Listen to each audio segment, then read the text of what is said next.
భరణి గారు దివ్య, తనూజ గారి మధ్యలో శాండ్‌విచ్ అయ్యాడా అంటే అవుననే అనిపిస్తుంది. ఎందుకంటే ఎప్పుడైతే తనూజని ఆ కెప్టెన్సీషిప్ నుంచి ఎలిమినేట్ చేసిందో దివ్య ఒక రేంజ్‌లో తనూజ దివ్య గారికి ఇచ్చి పడేసింది.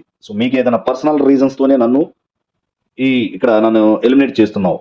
సో అలాంటివి ఏమైనా పర్సనల్స్ ఉంటే బయటికెళ్ళి చూసుకోండి. ఏమిటా పర్సనల్స్ అంటే నీకు భరణి గారి మధ్యలో ఉన్న పర్సనల్ విషయాలు. అవి నేను బయట మాట్లాడానని అది ఆ గ్రడ్జ్ పెట్టుకొని నువ్వు ఎలిమినేట్ చేస్తున్నావు నన్ను కెప్టెన్సీషిప్ నుంచి. అదర్వైజ్ నో అదర్ రీజన్స్ ఏం కనబడటం లేదు.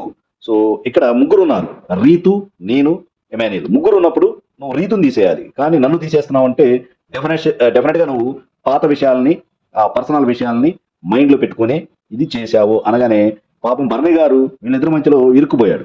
అప్పటికి ఇక్కడ మీరు చాలా స్టాండ్ తీసుకోవాలండి, అది ఇది ఆమె అలా మాట్లాడుతుంటే పర్సనల్ అని అది ఇది అని మాట్లాడుతుంటే మీరు స్టాండ్ తీసుకోరేంటి అని దివ్య గారు భరణిని అరవటం. తర్వాత నేను ఒక విషయం మాట్లాడొచ్చా అని భరణి గారి దగ్గరకు వస్తే ఏం మాట్లాడతావు, అసలు నా విషయం ఎందుకు తీసుకొచ్చావు, ఏదైనా ఉంటే నేను తనుజతో మాట్లాడుకుంటాను, నువ్వెందుకు ఇన్వాల్వ్ అవుతున్నావు, నా పేరు ఎందుకు బయటకు తీసుకొస్తున్నావు అని ఒక రేంజ్లో ఇచ్చి పడేసరికి ఎమోషనల్ అవ్వడం తర్వాత అయింది. ఇక్కడ ఇద్దరి మధ్యలో భరణి గారు ఇరుక్కుపోయారు. ఇది దివ్య మీద ఎఫెక్ట్ పడుతుంది. భరణి గారి మీద కూడా ఇండైరెక్ట్ గా ఎఫెక్ట్ అవుతుందేమో అని అనిపిస్తుంది. ఓవరాల్ గా చూస్తే ఇది దివ్య గారికి మాత్రం కంప్లీట్ గా నెగిటివిటీ తీసుకొచ్చిన ఎపిసోడ్.